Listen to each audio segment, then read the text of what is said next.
Muito boa noite ouvintes da Rádio Aviva 7. Estamos aqui mais uma vez com o programa Café com Fé, aqui na sua rádio, a rádio que leva a palavra de Deus até o seu lar, né? Caminho, verdade e vida, falando então de Jesus Cristo em mais um programa Café com Fé aqui na Aviva 7, né? Hoje nosso assunto vai ser Primeira Pedro, né? O primeiro livro de Pedro. E já quero cumprimentar na paz do Senhor Jesus Cristo o nosso amigo doutor Alexander. Muito boa noite, na paz do Senhor, doutor. Graça e paz, Tiago, a todos que nos acompanham mais uma vez. Deus abençoe você, a tua família, teu ministério. E é sempre uma alegria para mim mesmo, de verdade, ter essa oportunidade, essa honra de poder te ajudar aqui nesse ministério, tá aqui para falar um pouco da palavra de Deus. Para mim é motivo de honra. Glórias a Deus. E honra com frio, né, doutor? Honra com frio. Sim, aqui não tá tão frio que o aquecedor tá ligado, mas... Ah, tu também puxou o aquecedorzinho aí? Ah, puxei um pouquinho, né? Eu já não tenho mais idade para passar frio. Ah, tá certo, né? Lá, aqui na Sim. Viva 7 também, aqui nas canelas, a gente tem um aquecedorzinho ligado, né? Pra ajudar um pouquinho a, a gente a esquentar os pés, né? Porque falar de Jesus, mas com o pé frio também não ajuda muito, né, doutor? Não. Lá de onde eu vim, eu sabe que é bem mais frio do que aqui, sabe? Aham. Aqui lá é mais frio, mas eu sempre costumo dizer assim, eu gosto muito de frio, mas não de passar frio, né? Eu Ah, diz, nossa, você veio de lá de São Bento, é bem mais frio, tá todo encasacado. Sim, eu gosto de frio, mas não de passar frio, né? Então, sim, é verdade. mas lá é bem mais frio, sabe, Thiago? É mais úmido, assim, que nem deu essa semana aqui, de nublado e neblina e chuva e tal. Lá São Bento do Sul é bastante assim. Eu não sei se tem alguém que nos acompanha lá em São Bento do Sul, mas se tiver, mandar um abraço, a graça e a paz lá para São Bento do Sul, minha terra natal. Isso aí, fica a graça e a paz aí pra todo o pessoal lá de São Bento, né? Quero mandar um abraço também pro pessoal que é lá de Jaraguá, que tá sempre aqui na companhia da programação. Tem os nossos amigos aí, a Dorli, o Polaco, Companhia Limitada, estão sempre na companhia aqui da Viva 7, nos assistindo, né? Então já fica aquele abraço, pessoal que é de Jaraguá do Sul, que é do ladinho, né, doutor? Sim, pertinho lá. Desceu a serra, já tá em Jaraguá. Isso, esses lados aí, Jaraguá, também tem Joinville, né? Ah, Joinville, o tempo bastante chuvoso, né? Joinville, né? É, Choville, chove bastante. Na verdade, lá o normal é chuva, né? Aí o pessoal avisa quando vai ter sol na Isso, previsão do tempo. semana que vem vai ter um dia de sol, daí tem um dia de sol. Né? É bem assim mesmo. Joinville. Então, Thiago, primeira carta de Pedro, sem mais demora, Bora lá. vamos pro assunto. É, Você que acompanha aí sempre os programas e tal, tem ouvido a gente falar sempre no início a mesma coisa, né? O tempo é exíguo, é curto, é pequeno para a gente entrar em muitos detalhes aqui desses livros, né? Nosso objetivo é principalmente chamar a tua atenção, né, para essas cartas, para esses livros do Novo Testamento e, e também encontrar dentro de cada carta dessa, de cada livro, é, um assunto em específico, né, um assunto principal que tenha sido abordado aí, né, pelos apóstolos e trazer uma reflexão aí para vocês, né? Não temos como entrar aí, obviamente, em muitos detalhes, né? Então a gente tem feito isso. Se eu ouvir os outros programas, nós começamos aí pelo Novo Testamento, nessa série aí de programas, né, Tiago, dos livros do Novo Testamento, passamos por todos eles, estamos aqui em Pedro, agora 1 Pedro. Então, em todos eles você vai ver que a gente faz uma abordagem panorâmica do livro, Aham. né? e traz um assunto principal aí dentro dessas cartas, né? Quem sabe um dia a gente possa fazer programas mais longos, né, Tiago, e abordar com mais detalhes aí, apesar de que tem bastante material aí, acesso, né, na internet, e para você que deseja estudar mais a fundo essas cartas e aprender mais profundamente, né?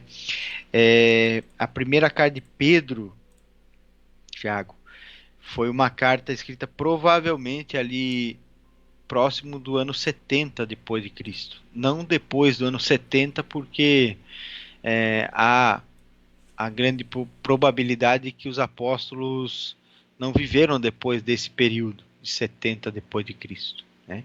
Então, provavelmente essa aqui foi finalzinho aí da vida de Pedro, entre o ano 64 68 depois de Cristo. A gente sabe disso porque ele começa a carta escrevendo assim, né? Eu, Pedro, apóstolo de Jesus Cristo, escrevo esta carta aos escolhidos que vivem como estrangeiros nas províncias do Ponto, Galácia, Capadócia, Ásia e Bitínia. Isso aqui é a região que hoje é a Turquia.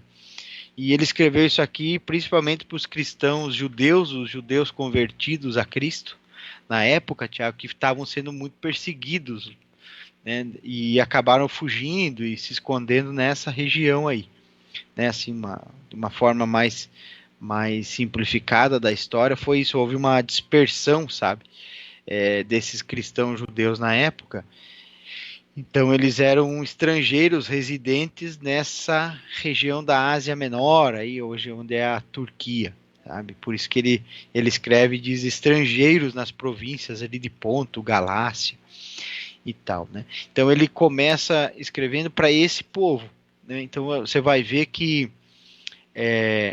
ele vai falar muito na carta, você que nos acompanha, se você lê a carta com calma, você vai ver que ele começa falando sobre a esperança da vida eterna, sobre a esperança da glória, da revelação de Jesus, né, e do que nos espera, né, quando Jesus for revelado, e ele está falando da volta de Jesus, né, e da ressurreição, do arrebatamento da igreja, isso que ele está falando, e claro, obviamente, da vida eterna como um todo, né? Então ele começa falando sobre essa esperança de vida eterna, exatamente pelo fato de que esse povo, para quem ele escreveu, estava vivendo um momento de muita perseguição, muita provação da sua fé, né? Então eram momentos muito difíceis, né? Muito, de certa maneira, muito mais difíceis do que nós vivemos hoje, né, Tiago? A igreja no Brasil, ela não sofre uma perseguição como esse pessoal sofria, né? A gente sofre perseguição, temos perseguição, né? Quem dizer que a igreja não sofre nenhum tipo de perseguição, provavelmente não está empenhado na pregação do evangelho, né? Quem Inclusive vive tem, uma... inclusive tem um site na internet que eu tava dando uma olhada esses dias, né, doutor, que fala sobre a igreja perseguida, né?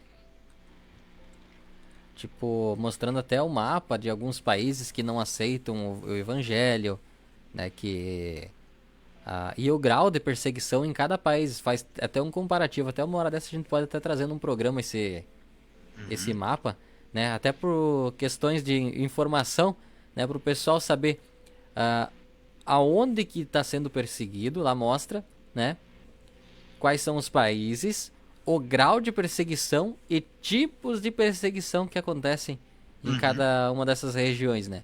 Inclusive tem lugares ainda que cristãos são mortos, né, por estarem, né, seguindo o evangelho e pregando o evangelho. Sim. Tem em todo mundo, assim, a gente tem até no Brasil, assim, de certa forma, uma perseguição, mas existe uma grande perseguição, Tiago, de forma velada, uma perseguição, eu vou te dizer assim, disfarçada. Porque eu costumo dizer isso e às vezes as pessoas me entendem mal ou acho que não compreendem o que eu estou querendo dizer. Se você pegar e pregar o evangelho, Tiago, se você pregar o que esses apóstolos aqui escreveram, você vai ser perseguido. E eu estou falando aqui do Brasil, estou falando das nossas cidades, estou falando aqui. Se você pregar isso aqui, eu não estou falando de sair na praça, como algumas pessoas fazem. Nada contra, cada um prega como achar interessante, né? Não estou falando de sair nas praças gritando, vocês são pecadores, irão para o inferno. Isso não é o evangelho, né? O evangelho é anúncio de uma boa notícia, é uma boa nova, né? Então esse é o anúncio do evangelho. Mas se você sair por aí pregando o evangelho, como está escrito nessas cartas desses apóstolos, eu garanto para você que você vai ser perseguido. E não pelo ímpio, não pelo pagão, não por pessoas de outras religiões. Você vai ser perseguido por aqueles que se dizem, não é todos, claro, né? Mas a maior perseguição que você vai ter vai ser sobre aqueles que se dizem cristãos.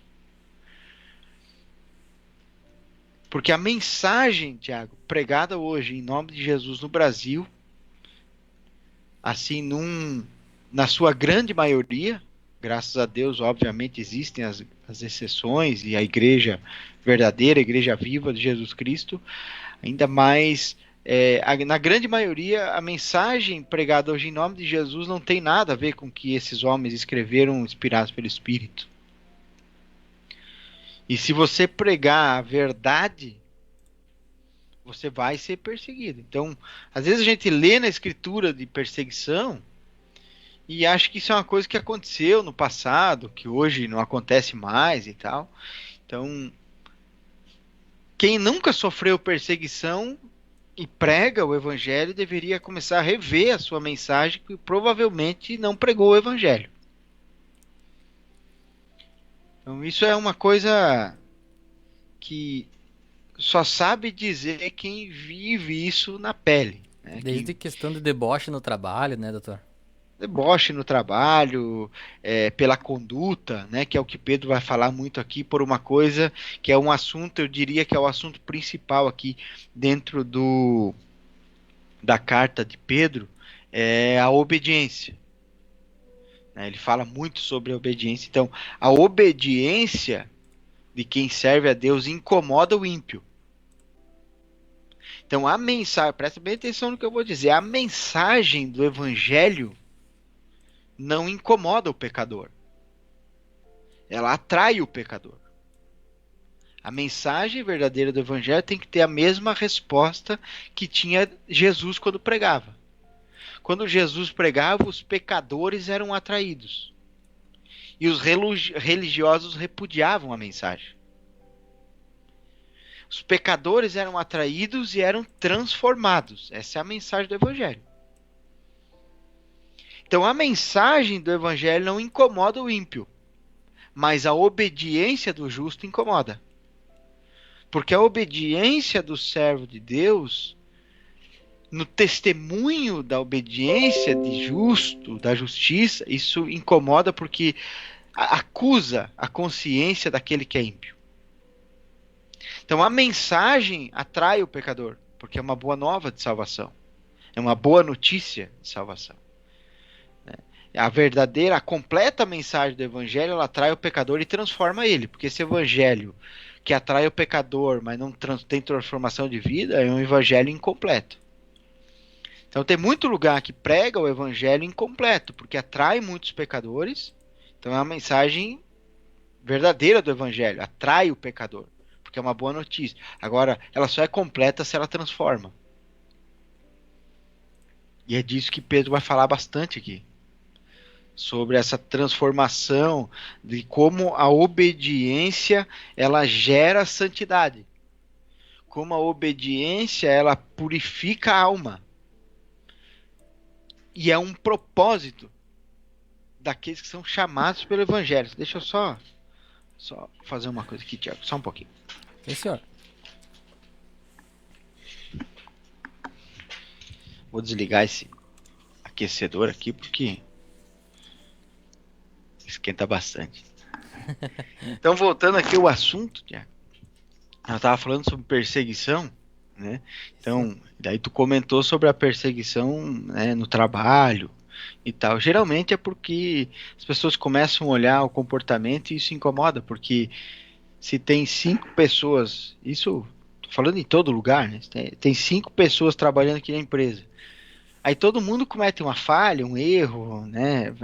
Faz um desvio aqui, chega atrasado, fala palavrão, xinga, briga. De repente tem alguém ali que não chega atrasado, é honesto, trata todo mundo com amor, respeito.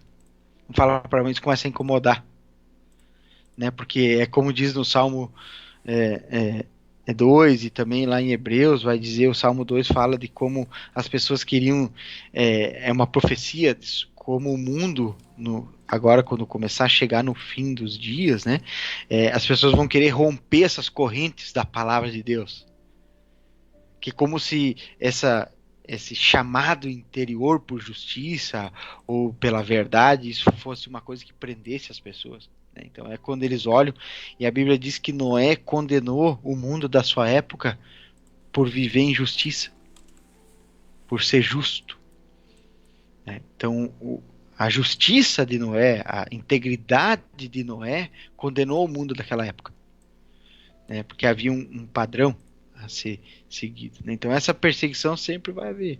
E essa perseguição no meio que se diz evangélico, para aqueles que pregam o evangelho, é uma coisa que eu fui descobrir depois de muito tempo, sabe, Tiago? Quando eu comecei a buscar trazer uma mensagem mais voltada ao centro do evangelho mesmo, e trazer uma mensagem mais expositiva da doutrina dos apóstolos, da doutrina de Cristo, sabe? Eu percebi o como é vivo, como existe uma perseguição ativa no nosso meio. Né? Então não é uma crítica, estou falando de nós, né? É nós, é o nosso povo. Né? Eles têm um repúdio com a mensagem do Evangelho. Parece contraditório, mas é a verdade. Paulo e Pedro aqui na carta tá falando, ele começa falando sobre isso. Tu vai ver lá no verso 2 que ele vai falar, ele já vai puxar o assunto que é o centro da carta dele, ao meu ver, né, aos meus olhos, é o centro da carta de Pedro aqui, é a obediência. Né? Então ele vai no verso 2, ele já vai dizer assim, ó, Deus, o Pai, os conhecia de antemão e os escolheu. O Espírito os santificou para a obediência e a purificação pelo sangue de Jesus Cristo. Que vocês tenham cada vez mais graça e paz. Então você veja o que ele vai dizer. Ele traz aqui, Tiago, um indicativo de propósito. Então ele indica, né, a palavra de Deus que está indicando que existe um propósito na eleição de Deus. Então Deus, ele diz aqui, que Deus, o Pai, nos conhecia de antemão. E os escolheu. E o Espírito os santificou. Ele vai dar um indicativo aqui de propósito para a obediência e a purificação pelo sangue de Jesus Cristo. Então existe um indicativo de propósito. Qual é o propósito de Deus ter nos escolhido de antemão, né? E o Espírito nos santificado, nos separado, né? Para quê? Para a obediência. Então você vê que ele começa aqui já matando uma teologia que existe hoje, que é uma teologia da hipergraça, né? Uns chamam de hipergraça, outros chamam de graça superabundante, enfim, né? Que se nós estamos na graça, se nós somos salvos pela graça, né? Não por obras, para que ninguém se glorie, isso é uma verdade. Então nós podemos viver de qualquer jeito, independente do que você fizer, ou você não precisa viver de um modo diferente, porque você vai ser salvo de qualquer jeito, porque a salvação é pela graça. Não existe margem, Tiago, no Novo Testamento, tá? E em nenhum lugar da Bíblia, mesmo no Antigo, obviamente, né? Mas falando da Nova Aliança, não existe margem para que por causa da graça, nós vivemos em pecado ou em desobediência aos mandamentos de Deus. né? Então, o Novo Testamento ele nos traz uma nova lei, né? A lei de Cristo. Onde é que está escrito isso? Podia citar vários textos, né? Mas um deles é Hebreus, né? Capítulo 7, se eu não me engano, verso 12, que vai dizer que onde há mudança de sacerdote, há mudança de lei. Então ele está o tempo todo na carta aos Hebreus falando que Jesus é o sumo sacerdote da ordem de Melquisedeque e que ele vem e que ele agora sendo o sumo sacerdote, e quando há mudança de sacerdote há também mudança de lei. Você vê em Hebreus 8:13, se eu não me engano, também ele falando que a lei antiga, né, se tornou obsoleta, né, e o que torna obsoleto e antiquado também desaparece. Então, eu estou falando isso porque a gente está falando de obediência, né? A pergunta às vezes é: obediência ao quê? Né? Obediência ao quê? Aos mandamentos do Antigo Testamento, aos preceitos, ao quê? A obediência aos mandamentos de Deus. Obediência aos mandamentos, à lei que Cristo nos deu. Ele disse: aquele que me segue, que me ama, obedece os meus mandamentos. Né? Aquele que permanecer em mim, as minhas palavras permanecerem em vós, esse é meu. Né? Hebreus 8, verso 13 diz assim: quando Deus fala de uma nova aliança, significa que tornou obsoleta a aliança anterior. E aquilo que se torna obsoleto e antiquado, logo desaparece. Então existe uma lei a ser obedecida, né? E é a lei de Cristo. Então Jesus ele traz um patamar, Tiago, maior de lei, né? Porque você vê que ele menciona várias vezes, né? Vocês ouviram o que foi dito aos antigos, né? Amai o seu próximo, odiai os seus inimigos. Eu, porém, vos digo: amai os seus inimigos, orai por eles.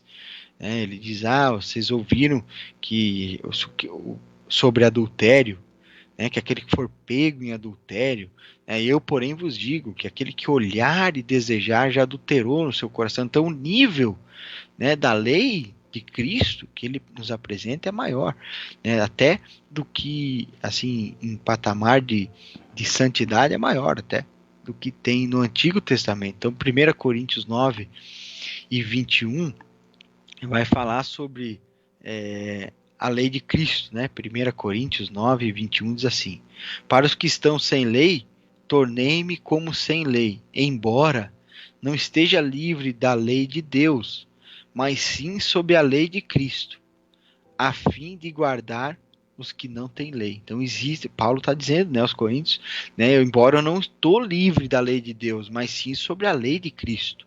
Então há sim uma lei a ser obedecida hoje por nós, que é o padrão de santidade que o Novo Testamento nos traz. Então Pedro começa a carta, né, falando sobre esse indicativo de propósito, que nós fomos eleitos e separados pelo Espírito para a obediência e para a purificação pelo sangue de Jesus. Então esse com certeza é o centro aí da carta de Pedro. Né? Então ele começa trazendo esse assunto principal, e dele segue ali a partir do verso 3 do capítulo 1, ele começa a falar sobre essa esperança, uma viva esperança. Né? Vamos ver ali o verso de número 3, ele diz: todo louvor seja a Deus, o Pai do nosso Senhor Jesus Cristo, por sua grande misericórdia. Ele nos fez nascer de novo, por meio da ressurreição de Jesus Cristo dentre os mortos. Agora temos uma viva esperança e uma herança imperecível, pura e imaculada, que não muda nem se deteriora, guardada para vocês no céu. Por meio da fé que vocês têm, Deus os protege com seu poder até que recebam essa salvação, pronta para ser revelada nos últimos tempos. Portanto, alegrem-se com isso, ainda que agora, por algum tempo, vocês precisem suportar muitas provações. Elas mostrarão que sua fé é autêntica. Como o fogo prova e purifica o ouro, assim sua fé está sendo experimentada. E ela é muito mais preciosa que o simples ouro.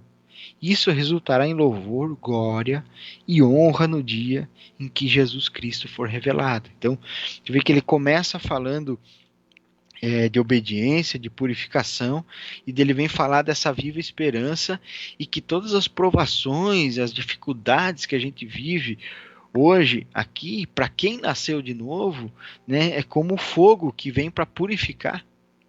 Então tem gente que às vezes tenta pensar, Tiago, que aqueles que estão em Cristo, aqueles que nasceram de novo, deveriam viver uma vida sem dificuldades, sem nenhum tipo de provação, de tentações ou, né, vamos dizer assim, de momentos difíceis.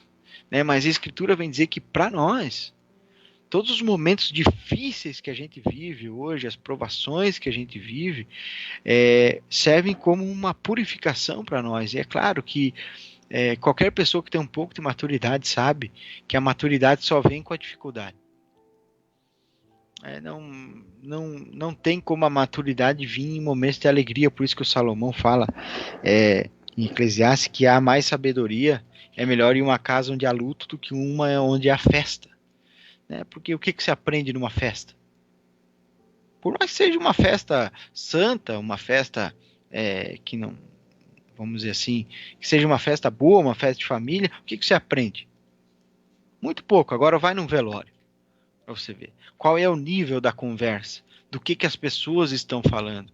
Né? Num lugar onde há um velório, onde há uma dificuldade, ou você vai conversar com alguém que está passando por uma doença grave, você vê, a gente vê testemunhos de pessoas com doenças terminais, você vê que os ensinamentos que essas pessoas dão em momentos finais da vida são, por mais que sejam jovens, a maturidade que essas pessoas adquirem durante um momento de dificuldade. Isso que às vezes muitos cristãos não entendem, Tiago.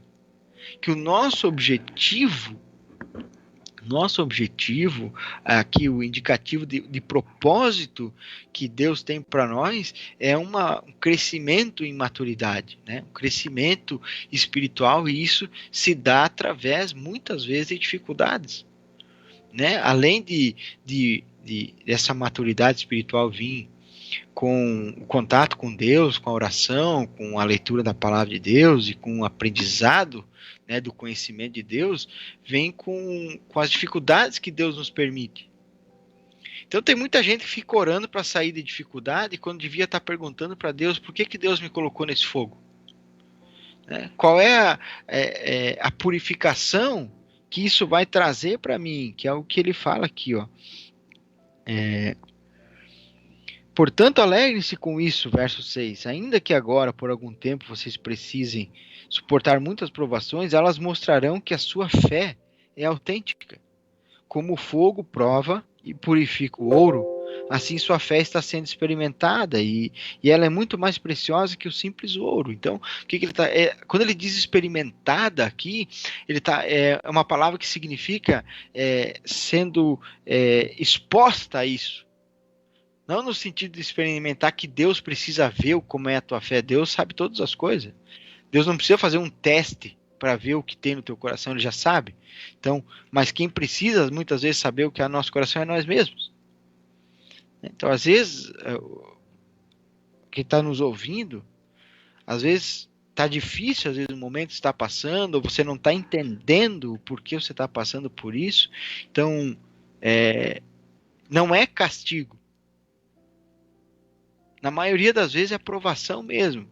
Provação em que sentido? Não para Deus ver o que tem no teu coração. Não. É provação nesse sentido. De colocar você no fogo dessa dificuldade para que isso vá edificando a tua maturidade espiritual. Vá te purificando cada vez mais. O fogo, ele tem esse cunho purificador. Tá? Então Pedro estava escrevendo para esse povo que estava nessa perseguição, passando tanta dificuldade, trazendo essa esperança, dizendo, olha, vocês têm uma herança imperecível, imaculada, que não muda, guardada para vocês. Então pensem nisso.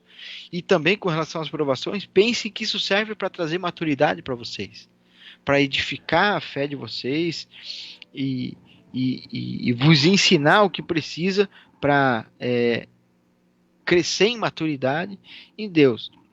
Verso 8 ele diz, embora nunca o tenham visto, vocês o amam.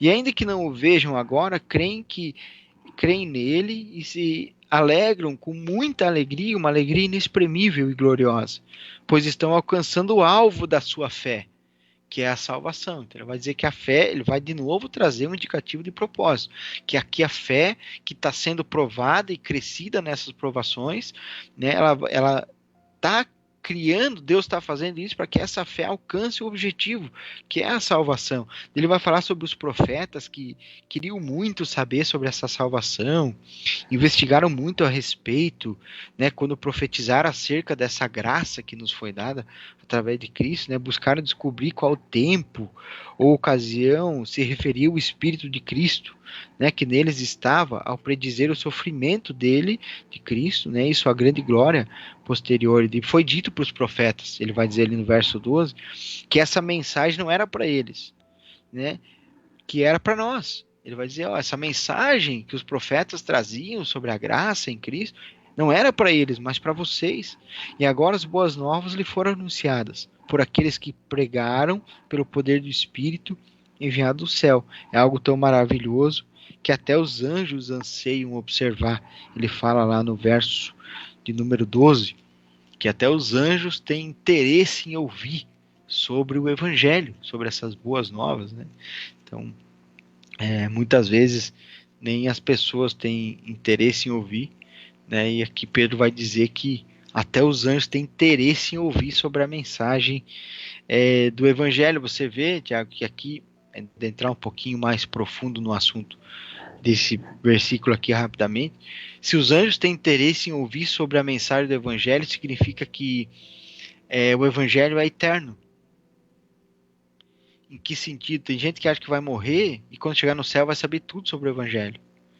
Eu arrisco dizer, Tiago, nós vamos passar a eternidade aprendendo o Evangelho de Deus. A boa notícia de Deus, conhecendo a Deus e crescendo em maturidade.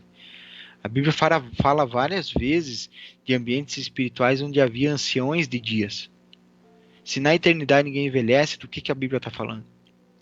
Pessoas maduras. Maturidade espiritual adquirida na eternidade.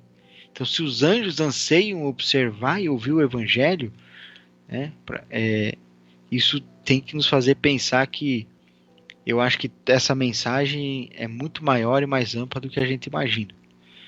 Então, os evangelhos, para quem nos ouve, não é o evangelho, não é os 4 livros primeiros do Novo Testamento, tá? Mateus, Marcos, Lucas e João.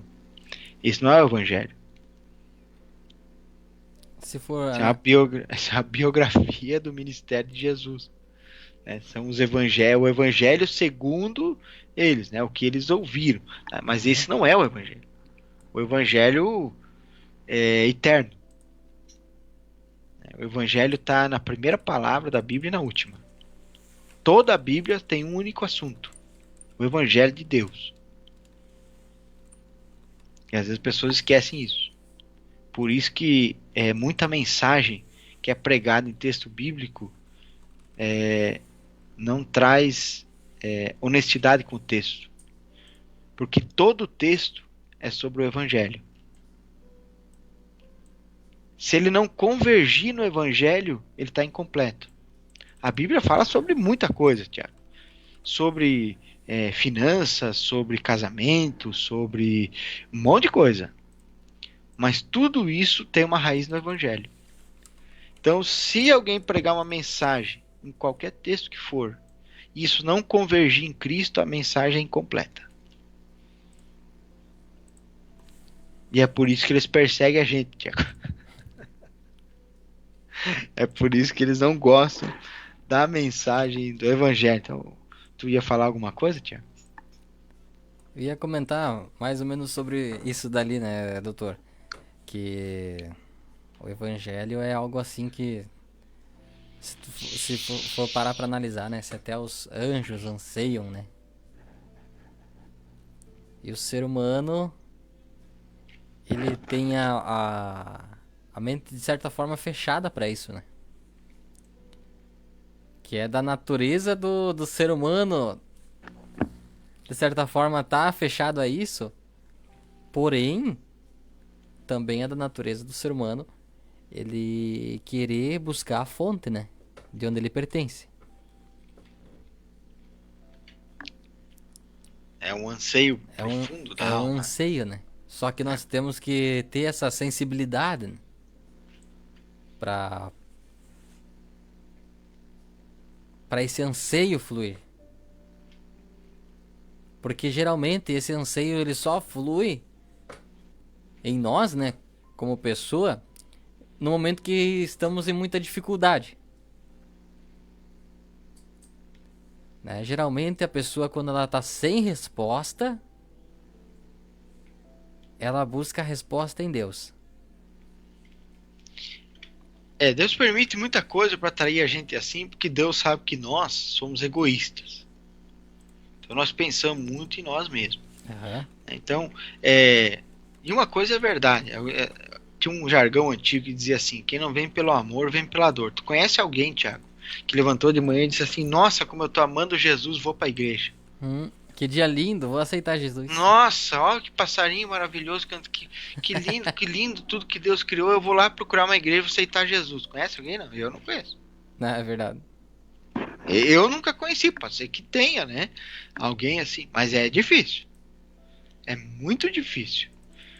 Geralmente a pessoa vai atrás de Deus, não tem um problema. Olha quem é atrás de Jesus, né? Hum, Olha quem é atrás de Jesus. Então, Deus usa as dificuldades, porque Ele sabe que a maioria das pessoas, para não dizer todos, né? Mas a maioria das pessoas sabe da existência de Deus, mas não estão interessados em Deus até que Ele se torne o última saída. sim. Né? Última saída. E Deus usa isso para nos atrair, né? Porque Ele é longânimo, misericordioso. Né? Então, assim Ele fez comigo, assim Ele faz com a maioria das pessoas. Sim. Como Agora, diz, né, que a misericórdia do Senhor ela se renova a cada dia, né? não, ainda bem. Né? Ainda bem, senão coitado de mim, mesmo que provavelmente não estaria aqui, né, falando para vocês. Mas, e é assim, né? Só que agora, depois que conhece,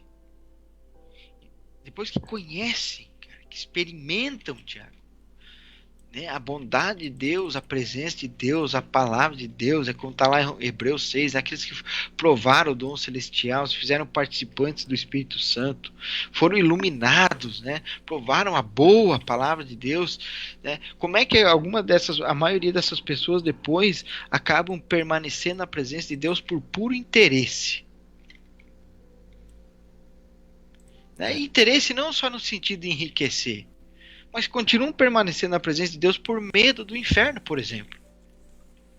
Não pelo interesse de conhecer mais sobre o Evangelho, como Pedro diz aqui que os anjos anseiam observar essa mensagem, ou por conhecer mais a Deus, viver através, por essa viva esperança.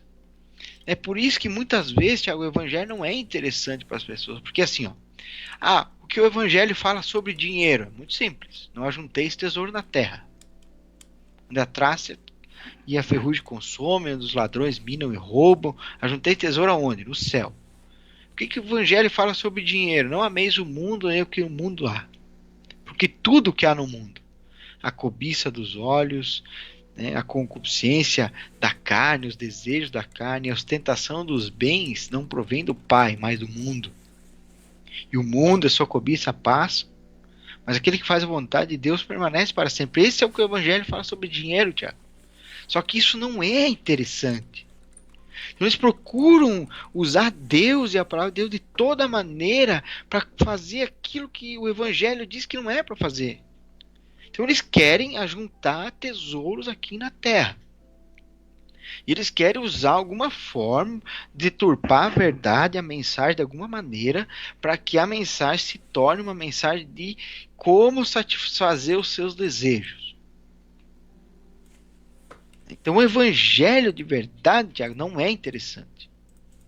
Você quer ficar rico? Não tem problema nenhum. É perigoso. A palavra de Deus diz que é perigoso, mas não tem problema, não é pecado ficar rico. Né? Você quer ficar rico? Então vai trabalhar.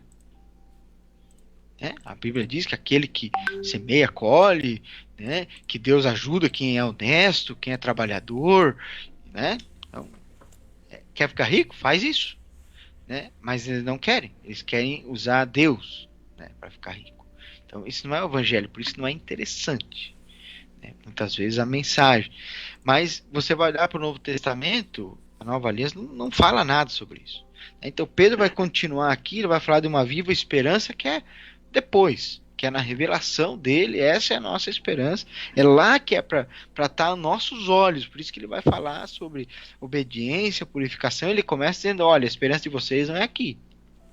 Então aqui é para passar por provação, por fogo mesmo, para que a fé seja purificada, vocês sejam edificados com isso, né? Aí ele vai passar ali pro verso 14 do capítulo 1, ele começa a entrar mais fundo na questão da obediência. Sejam filhos obedientes. Não voltem ao seu antigo modo de viver, quando satisfaziam os próprios desejos e viviam na ignorância. Então você veja, esse é todo o padrão do Novo Testamento, é assim, Tiago. Ele falou aqui um pouco antes de novo nascimento, ele vem falar sobre obediência. Então não existe margem alguma no Novo Testamento para que aquele que nasceu de novo continue vivendo do jeito que vivia antes. Por que a gente fala isso aqui em quase todo o programa, Tiago? Porque todo dia a gente está ouvindo gente dizer que você pode se converter e continuar sendo como você era. Isso não existe. E outro, Não tem que é como. importante falar, não tem como. Que é importante falar, isso não é automático. Então, quando você se converte e nasce de novo, o que vai mudar? O teu desejo. O desejo da pessoa por Deus e pelas coisas de Deus nasce junto com o novo nascimento. Mas isso é progressivo. Você não vai passar a ser uma pessoa perfeita em obediência na semana seguinte da sua conversão. Eu acho um absurdo quando a pessoa, tipo, por exemplo, acontece de uma pessoa aceitar Jesus e já recebeu o julgamento dos próprios cristãos dizendo: agora tu tem que parar de fazer isso, tem que parar de fazer aquilo, sabe? E não esperam, vamos dizer assim, o Espírito Santo transformar a vida daquela pessoa. Que eu acho que quem convence é o Espírito Santo, né? Sim. E daí o que acontece? A pessoa vai lá, dá aquele julgamento dizendo: viu, tu tem que parar de fazer aquilo ali, né? Mas às vezes aquilo ali que ela tá fazendo é o sustento, é o pão de cada dia que ela tem no momento, né? Aí acaba ferindo o ego recém-convertido da pessoa. E ela se ofende, se afasta da presença de Deus e nunca mais volta, né? É por isso, Tiago, que às vezes a gente deixou por muito tempo de falar e de compreender, meditar em conceitos simples, que o Novo Testamento fala muito, né? Sobre o novo nascimento. Então, o Pedro ele fala aqui, né? Vocês agora, nascidos de novo, né? Vocês nasceram de novo, né? Para essa nova vida. Então, quem nasceu de novo, você tem um bebezinho pequeno, né, Tiago? Uhum. E você também. E eu também. Então, nós temos um bebezinho aqui em casa. Um novo convertido, segundo a palavra de Deus, esse espírito é igual a um bebê. Pedro vai escrever isso, em Hebreus está escrito isso, né? Então é um novo nascimento. Então, aquele que se converteu recém, ele é um bebê, não como pessoa ou na sua maturidade mental e física, não na sua maturidade de experiência de vida, mas espiritualmente ele é um bebê. E obviamente ele não vai ter o discernimento, a força, a compreensão das coisas de alguém que já é muito mais maduro espiritualmente. Então eu não posso esperar que aquela pessoa de uma semana para outra, de um mês para outro, ele vai de repente transformar automaticamente. Isso não vai acontecer. Então precisa ter esse entendimento, né, de que de fato há necessidade de se voltar para essa nova vida e passar a exercer essa obediência e essa mudança de vida, né? Mas, como você disse, é o Espírito que vai trazendo esse convencimento e esse entendimento através do quê? Da palavra pregada. Então, precisa ter essa maturidade para trazer esse novo convertido para perto e ir ensinando ele em amor. É isso que o Novo Testamento fala. né? Então, é diferente de trazer uma imposição muito grande de regras a serem obedecidas e, e, e trazer essa jugo tão pesado, né? Então Jesus ele fala sobre isso lá em Marcos 7, verso 7, ele diz assim, ó: em vão vocês me adoram. Seus ensinamentos não passam de regras ensinadas por homens. Vocês negligenciam os mandamentos de Deus e se apegam a tradições de homens. Então, o que geralmente acontece? Por que eu li esse texto? O que geralmente acontece? O foco da obediência de muitos passa a ser as tradições dos homens, ao invés da obediência dos mandamentos de Deus. Porque transforma, tem uma versão, se eu não me engano, é a NVT, que ela traduz esse texto. É claro que o conteúdo é o mesmo, né? Mas ele traz uma tradução que ele explica bem. Deixa eu achar aqui, Marcos, capítulo 7. Que ele diz assim, que transformam os mandamentos de homens como se fossem mandamentos de Deus. Sua adoração é uma farsa. Marcos 7,7. Pois ensinam doutrinas humanas como se fossem mandamentos de Deus. Então, às vezes, o que nós vivemos, eu vivi muito isso. Uma exigência à obediência de mandamentos de homens como se fossem mandamentos de Deus. E uma carga pesada daquela que às vezes a gente deixava de aprender a obediência, porque a obediência se aprende. A Bíblia diz que Jesus cresceu na graça e no entendimento. A Bíblia diz que Jesus aprendeu a obediência. Então a obediência, ela é um propósito, tem um indicativo muito grande de propósito de obediência no Novo Testamento, como aqui em Pedro, mas a obediência é algo que vai crescendo, o entendimento e o aprendizado da obediência vai crescendo em nós. Isso é progressivo, assim como a santificação. Quem se converte hoje não está santificado completamente amanhã. Ele está convertido, ele está justificado diante de Deus. Mas a santificação ela é progressiva, ela vai crescendo em maturidade. Efésios lá vai dizer para nós que ele dá os apóstolos, os profetas, os mestres, os pastores, os evangelistas, para que o corpo de Cristo seja edificado até que todos atingimos a maturidade da plenitude da estatura de Cristo. O que ele está dizendo? Obviamente que há um crescimento em maturidade e entendimento e obediência. Né? Algo que está em alta agora, espiritual. doutor. Só para comentar, assim, até Claro. a questão da juventude, que acompanha bastante a mídia gospel, cantores e tudo mais, né? Nas últimas semanas, aí no último mês, ficou em alta, assim, um assunto falando sobre a Isadora Pompeu, né? Que é uma cantora gospel muito conhecida pelos jovens, né? E num vídeo ela postou que o Espírito Santo revelou para ela, mandou ela no caso. Ela recebeu uma ordem do Espírito Santo que era para ela trocar as vestes, né? E que ela tinha um costume bem de um estilo de roupa assim mais solto, né? Uhum. E agora ela começou a alterar o estilo de vestir dela e ela disse que foi o Espírito Santo que fez com que ela mudasse o estilo dela, né? Não tô criticando nem nada quem se veste igual a ela, nem nada, né? Só que é uma particularidade dela, né? Que ela sentiu o Espírito Santo e ela quis testemunhar isso, testificar isso, né? Pra internet. E claro, isso gerou bastante polêmica também, né? Porque tem muita pessoa que se revoltou com isso, né? E outras pessoas, assim, que creem que foi o Espírito Santo mesmo que fez com que ela mudasse o estilo de vestimenta dela. Porque a vestimenta, na verdade, é algo que dá bastante polêmica, né? Entre os cristãos, né? Então, gerou uma certa polêmica e tem pessoas que falam que isso é talvez uma estratégia de marketing, né? Então, sem dúvida, né? não estamos julgando de nenhuma forma, né? Uhum. Só tô colocando a situação, já que nós entramos nesse assunto, é uma situação recente que aconteceu, né? E que a gente vê que está acontecendo e está gerando uma certa divisão de opiniões, doutor. Essa é uma questão que muitos dizem, uma questão delicada e tal. Olha, a gente não vê, né, na Escritura, em momento algum, no Novo Testamento, algum tipo de sacramento, de mandamento, de ordenança sobre estilo Sim, de verdade. veste, né? O que o Novo Testamento fala? Santidade, né? Santidade.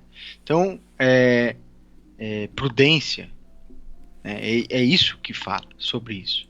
Né? Então, independente do estilo, desde que seja santo. Até tem uma expressão, Billy Graham falava isso, dizer que a mulher deveria se vestir como se Cristo fosse o seu acompanhante. Isso faz muito sentido, né? Então, a mulher cristã se vestir e, obviamente, o homem se comportar como se fosse ele. Né? Essa seria a ideia, né? Então, não é difícil. Né? Esses meios, eu não vi nada sobre isso aí que tu falou. Eu sou bem, vamos dizer assim, desatento em relação a esses cantores gospel. Nada contra, mas é um meio assim que nunca me, sabe, me chamou assim a atenção. Nunca gostei muito. É, mas é muito sobre santidade, né, Tiago? Sobre obediência, né? A obediência, ela é uma expressão da própria fé. Então não existe fé sem obediência aos mandamentos de Deus, né? Então, esse pessoal, eu não sei ali o que aconteceu com ela, né? Então, qualquer coisa que eu falar aqui é suspeito, né? Porque eu não conheço a matéria, enfim, nada. Aham. Mas geralmente nesse meio gospel, aí a maioria das coisas são estratégias de marketing, né? Não sei se é o caso dela, mas geralmente é, né? Às vezes eles querem mudar de ministério ou querem chamar a atenção de um outro tipo de ministério que não não os chamava, não os atraía, né? Por causa, às vezes, de algum comportamento, daí eles justificam através de Deus. Mas quem vai julgar isso? Um dia, se foi Deus falou ou não, é o É próprio o próprio Deus, Deus. né? Ele vai dizer se foi ele que disse isso ou, ou não. Ou senão ele Né? Eu vai acho chegar e bem. dizer: Eu Nós podemos julgar a não vos profecia, conheço, né? apartai-vos de mim. Pode ser, mas eu nunca te conheci, né? Não sei, mas eu digo, nós podemos julgar a profecia, devemos, na verdade, julgar a profecia e os espíritos também, né? A Bíblia diz lá em João, 1 João, se eu não me engano, julgai todos os espíritos para ver se provém de Deus. Né? Em Coríntios, Paulo escreve dizendo que é para a gente julgar a profecia. A profecia deve ser julgada, né? Mesmo porque ela passa por um por um por um profeta, né? A profecia é dada ao espírito e o espírito do profeta está sujeito a ele. Então ele vai expressar isso de alguma maneira. Deixa eu te mostrar uma coisa aqui para quem nos acompanha pela internet. Quero mostrar aqui aproveitar, olha aqui. Oh, glória. Aqui, ó, os bebês em Cristo, quem nasceu de novo, tem um espírito bebezinho assim, ó.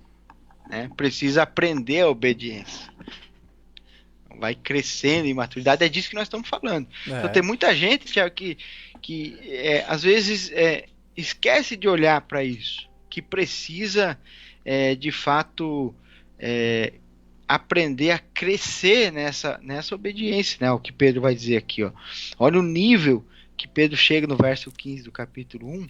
Agora, porém, sejam santos em tudo que fizerem, como é santo aquele que os chamou. Pois as escrituras dizem, sejam santos, porque eu sou santo. Né? No verso 22 do capítulo 1, ele vai dizer, uma vez que vocês foram purificados de seus pecados, quando obedeceram à verdade, tenham como alvo agora o amor fraternal sem fingimento. Amem uns aos outros sinceramente, de todo o coração. Verso 23, pois vocês nasceram de novo, não para uma vida que pode ser destruída, mas para uma vida que durará para sempre, porque vem da eterna e viva palavra de Deus. Verso 24, pois os seres humanos são como o capim, sua beleza é como as flores do campo. O capim seca e as flores murcham, mas a palavra do Senhor permanece para sempre. E essa palavra é a mensagem das boas novas que lhe foi anunciada. Então ele vai dizer que a palavra que permanece para sempre é o Evangelho, as boas novas. Né? Isso aí. O Evangelho ele fala muito sobre obediência. Ele fala: vocês foram purificados dos seus pecados quando obedeceram à verdade. Então existe um indicativo o tempo todo de que há necessidade de uma obediência da verdade, obediência aos mandamentos, à palavra de Deus. Né? No capítulo 2 ele vai falar sobre, para a gente finalizar, né, Tiago? O capítulo 1 aqui era assim vamos dizer, o centro da mensagem de Pedro, né? Que era o novo nascimento e a purificação pela obediência, a necessidade de buscar essa obediência, que é a expressão da fé. Né? A obediência é um ponto, com certeza, central, né? Que foi comprometido quando teve a queda. Então, quando o homem caiu, né? O pecado entrou pela desobediência.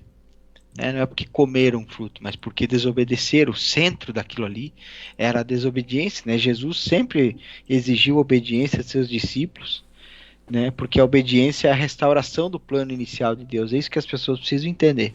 Né? Então não existe novo nascimento, não existe evangelho sem obediência.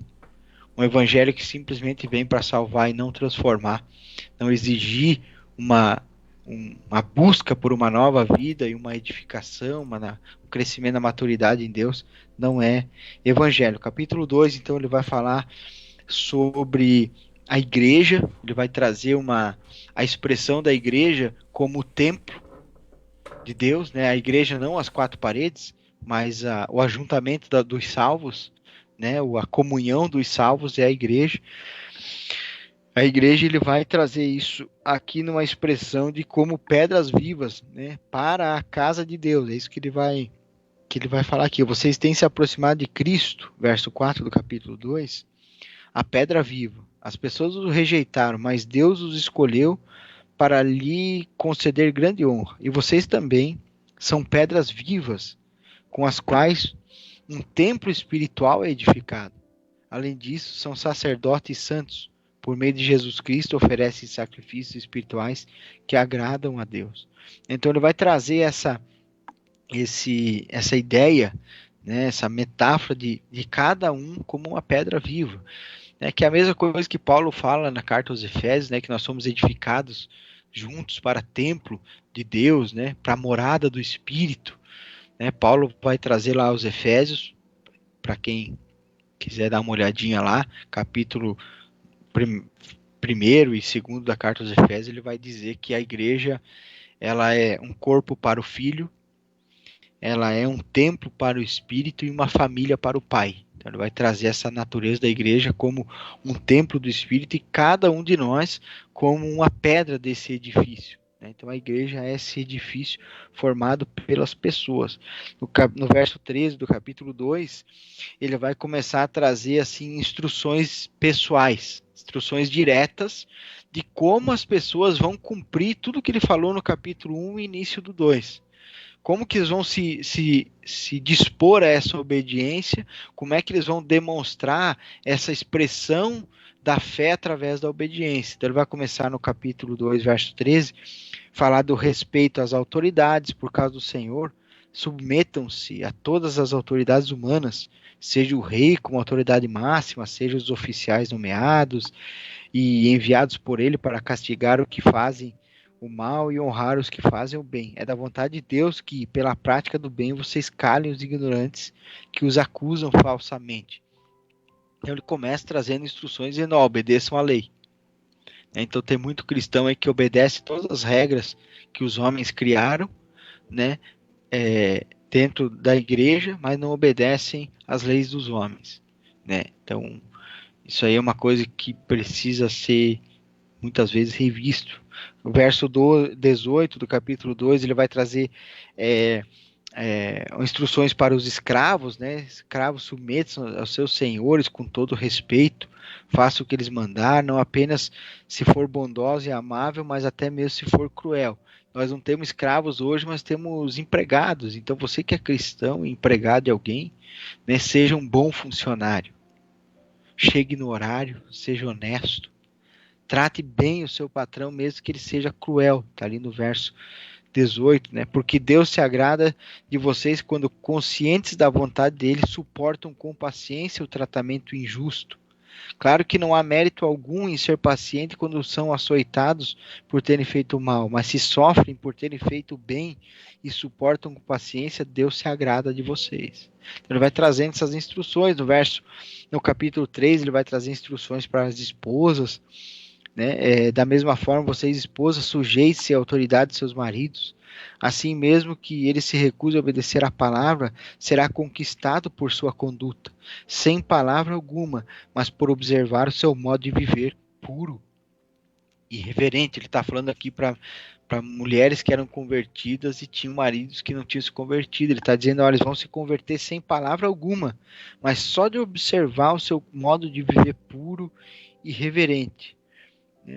No verso 7 do capítulo 3, ele vai dizer, da mesma forma, vocês maridos honrem suas esposas, sejam compreensivos no convívio com ela, pois ainda que seja mais frágil que vocês, ela é igualmente participante da dádiva de nova vida concedida por Deus. Tratem-na de maneira correta, para que nada atrapalhe as suas orações. Então, o marido que trata mal a esposa, que é agressivo, né, que desonra a esposa, a tua oração é impedida. Então fique sabendo que o marido que trata mal a esposa tem as suas orações impedidas. Então aquele que diz assim que Deus não rejeita a oração não é verdade. Tá? Deus rejeita a oração, tem vários textos na escritura mostrando que Deus rejeita a oração. Aqui é um deles, onde o marido que trata mal a esposa tem a sua oração rejeitada. Verso 8 do capítulo 3, instruções para todos os cristãos, que é bom cada um pode ler em casa, né, para a gente não tomar muito tempo aqui lendo todo o texto, né. Por fim, tenham todos o mesmo modo de pensar, sejam cheios de compaixão uns pelos outros, amem uns aos outros como irmãos, mostrem misericórdia e humildade, não retribuam mal por mal, nem insulto por insulto, ao contrário, retribuam com uma bênção. Foi para isso que vocês foram chamados, e a bênção lhes será concedida. Isso aqui a gente não precisa ler para os cristãos, porque isso dentro das igrejas é normal, né? Todo mundo se trata assim, não há nenhuma forma diferente de tratamento, né, Tiago? No capítulo 4, a vida dedicada a Deus, ele vai trazer uma forma de como é para a gente se dedicar mesmo a Deus. Portanto, uma vez que Cristo sofreu fisicamente, armem-se com a mesma atitude que ele teve, estejam prontos para também sofrer. Ele vai trazer vários ensinamentos ali. No verso 5, capítulo 5, melhor dizendo, ele vai trazer agora uma palavra aos presbíteros em seu meio. Eu que também sou presbítero, testemunhei o sofrimento de Cristo. Vê que Pedro se diz um presbítero. Ao contrário do que a gente tem hoje de costume, presbítero não é alguém acima do diácono e abaixo do pastor. Presbitério, segundo o Novo Testamento, é o conjunto de anciãos da igreja que são responsáveis por administrar, por pastorear o povo. É isso que a palavra de Deus diz. Então Pedro vem aqui se dizer também como um presbítero, verso 1 do capítulo 5, eu também sou presbítero, testemunhei o sofrimento de Cristo, participei da sua glória quando ela foi revelada. Assim, peço-lhes que cuidem do rebanho que Deus lhes confiou com disposição, e não de má vontade, não pelo que lucrarão com isso, mas pelo desejo de servir a Deus. Não abusem de sua autoridade com eles, com aqueles que agora foram colocados sob seus cuidados, mas guiem-nos com seu bom exemplo, e quando vier o grande pastor, vocês receberão uma coroa de glória sem fim. Da mesma forma, vocês que são jovens, aceitem a autoridade dos presbíteros, e todos vocês vistam-se de humildade no relacionamento para uns com os outros. Eu acho que seria um momento muito oportuno que a igreja vive hoje, Tiago. E mais uma vez eu boto a minha cabeça a prêmio aqui em nome da palavra de Deus, que a igreja voltasse à palavra de Deus e mudasse o formato de administração do povo, e que a igreja fosse pastoreada por um presbitério e não por um único líder. É isso que a palavra de Deus diz nesse texto e em vários outros, mas não é o assunto de hoje. E eu termino aqui, Tiago. Glórias a Deus. Chegamos ao final de mais programa Café com Fé. E só verdades, nada mais que a verdade. Né, doutor? Só repetindo o que está escrito. Não fui eu que escrevi. Quem não gosta do que está escrito, eles já morreram. Então vai ter que esperar a morte para reclamar com eles. É isso aí. E vamos falando aos pouquinhos, né, sobre cada livro da Bíblia, conforme a nossa disponibilidade de tempo aqui também, né, doutor? Sim. Mais pra frente a gente volta aqui falar sobre Pedro, né? Não vai faltar oportunidades de falar deste livro. O programa que vem tem 2 Pedro, né? 2 Pedro. E aí vamos...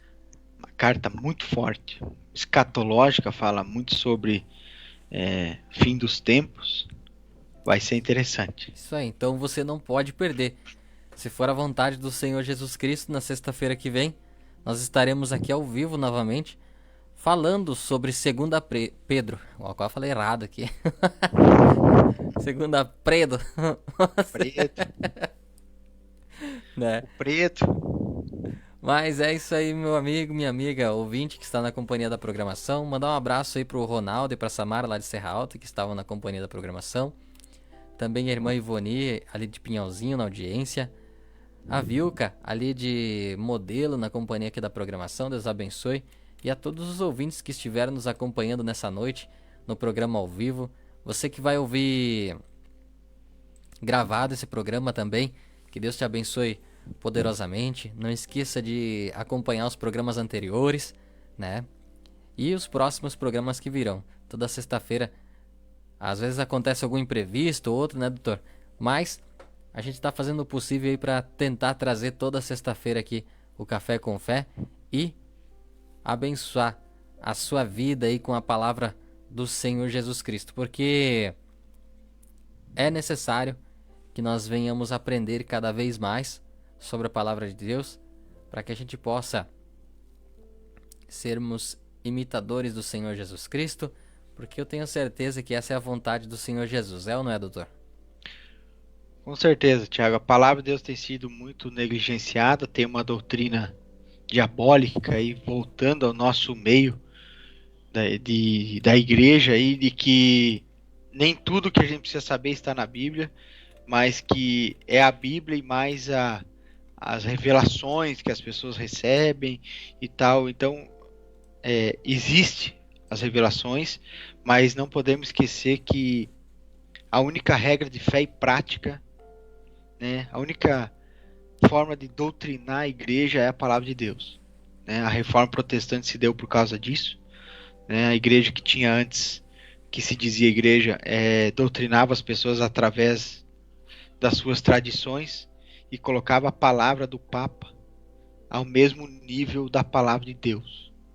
E hoje está voltando essa doutrina no meio evangélico, dizendo que a palavra, muitos, né, dizem que as suas experiências, as suas palavras, suas revelações são a palavra de Deus, e isso é uma coisa maligna para deturpar a verdade. Então nós lutamos por isso, pela verdade do evangelho, e eu vou orar por esse povo aí. Vou mandar um abraço para o Ronaldo, para a Samara. Deus abençoe a família de vocês, em especial aí que são meus compadres. Glória, coisa boa, né, doutor? Sim. Vamos orar por esse povo aí, Tiago? Vamos orar.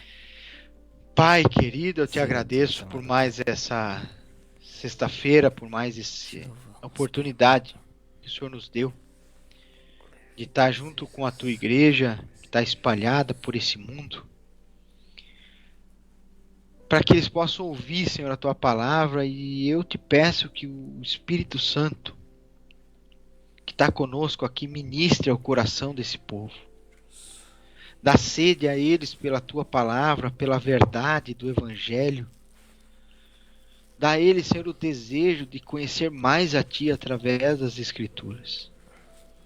Nós repreendemos agora pela autoridade do nome de Jesus, pelo poder do Espírito Santo, todo o espírito maligno, Senhor, que tenta roubar a mensagem que foi levada, que tenta deturpar o entendimento das pessoas, nós repreendemos agora, Senhor.